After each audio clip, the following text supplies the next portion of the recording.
Hey friends, it's Len here from 1A Auto. Today we're going to be working on our 2006 Toyota 4Runner, and I want to show you how to replace your outer tie rod ends. If you need these or any other parts, check us out, 1aauto.com. Thanks. Okay friends, so it's time to remove our wheel. To do that, you're going to remove all of your lug nuts. You're going to use a 21mm socket. If you're going to be using a ratchet, it might be easier to do this while the wheel's still on the ground so it can't spin while you try to loosen up your lug nuts. I'm using an air gun. So I've got my eye protection, my hand protection. Here we go. This one I'm going to leave on a few threads. Now I have a spare hand. I'll try to wiggle this around. A lot of times on Toyotas, they don't want to break free right away. That's not really that big of a deal. You could use something as simple as a rubber mallet, or if you have a pry bar. Either way, what you want to do is make sure you have a lug nut on, at least a couple threads, but it's still nice and loose. Come right under here. I'm going to bonk right on the edge of the rim, okay? If you're using a real hammer that's not a rubber mallet, definitely don't hit your rim. You'll mar it up, cause issues. You could try bonking on the tire. You just have to be careful because when you bonk, it's going to want to come back. Rubber mallet right on the rim. There we are. That lug nut did its job. Made it so the wheel didn't come falling off and hurt anybody. Super important. Safety is number one. Take our wheel off, and we'll roll it out of the way. Okay, so right here is your tie rod jam nut. We're going to use a little bit of penetrant spray. That's going to do its job, work its way into the threads right here. Nice long set of pliers. Just going to grab right onto that jam nut. Break it free, just like that. I'm going to remove this cotter pin right here. If you have access to new ones, go ahead and cut it. If you have to reuse it, well, obviously don't cut it. But I do have access to new ones, so I'm just going to cut it right out of there. I'm going to remove this now. I've got my 19mm socket and an extension. I'm using an air gun, but you can of course use a ratchet. You do you, boo-boo. Now I'm going to take a hammer, and I'm going to give the knuckle a couple bonks just right up along here. I'm going to be careful not to try to damage my nut, the threads of my tie rod, or of course break the boot. Maybe it matters, maybe it doesn't to you.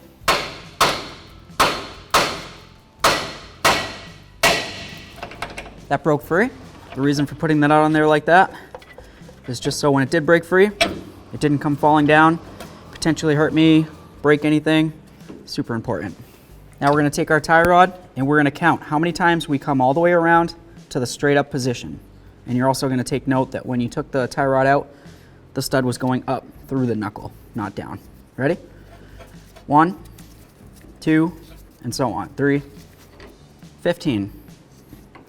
So it took 15 turns to go from straight up and down all the way around to straight up and down as it came off. Keep that in mind. Write it down if you can't remember, that's fine. Just going to give this a little blast of never sees. Just like that. Jam nut. Looks probably pretty decent. Okay, so we're going to get this outer tie rod end on here. We're going to count it out for our 15, right? So find where it starts. Okay, here it started. 1, 2, 3, and so on. 15. So that's our 15. Slide this up and into its hole. That's where it's happy. You want to make sure that this hole is facing front to back. It's going to make your life easier. If it isn't, just bonk this out, grab down here on the stud, grab some pliers, and just twist it. It should turn fairly easily. Brand new slotted / castle nut. So we're just going to snug this up using our 21mm socket. Okay, that's fairly snug. Let's find the torque specification. We'll torque it down. Okay, so it's time to torque down our outer tie rod end nut. We're going to torque it to 67 foot-pounds.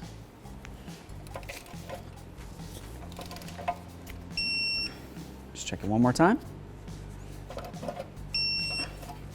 Awesome. So now what we're going to do is we're going to take a look at our tie rod jam nut here, and we're going to see if it lines up with where it's supposed to. If it doesn't line up between the hole and one of the slots, you need to continue on to the next hole by tightening. You never want to loosen it up to the next hole, or to the hole previous, I guess you would say.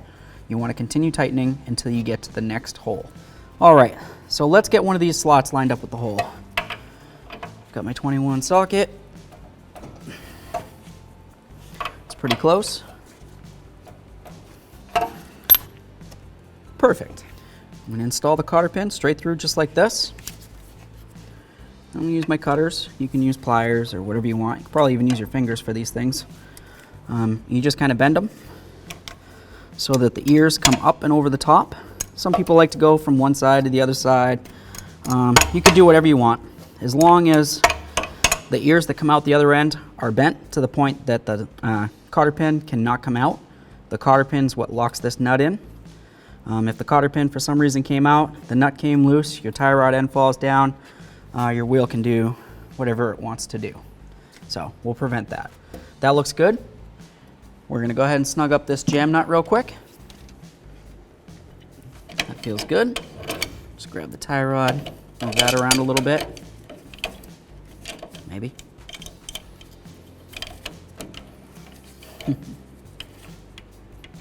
Okay, I've got it so it's pretty much straight. That looks good. It's going to move around as we drive anyway. It's going to do its own thing. But anyway, so we know that this is tight. We know that this is tight.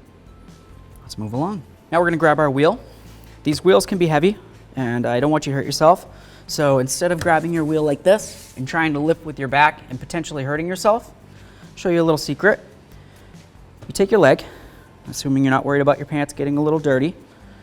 Just going to grab it like this, roll it right up your leg, and now you can use your leg / ab muscles to lift it right up. Use your leg to hold it, balance it. See? That works pretty good. I'm going to take my lug nut, my socket, put it right on here. Now that we know we've got one locked in, we can release it, grab the rest of our lug nuts. We're going to start all these on, we'll bottom them out, and then we'll torque them down. All right, so let's bottom out these lug nuts.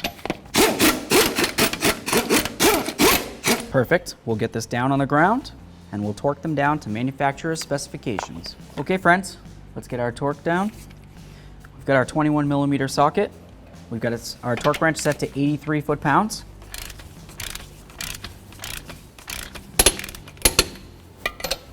We're going to go in a crisscross manner.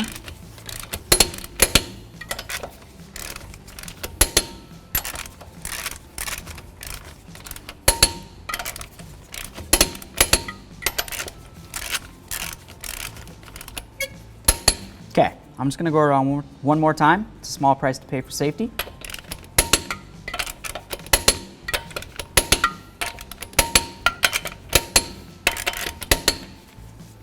Awesome.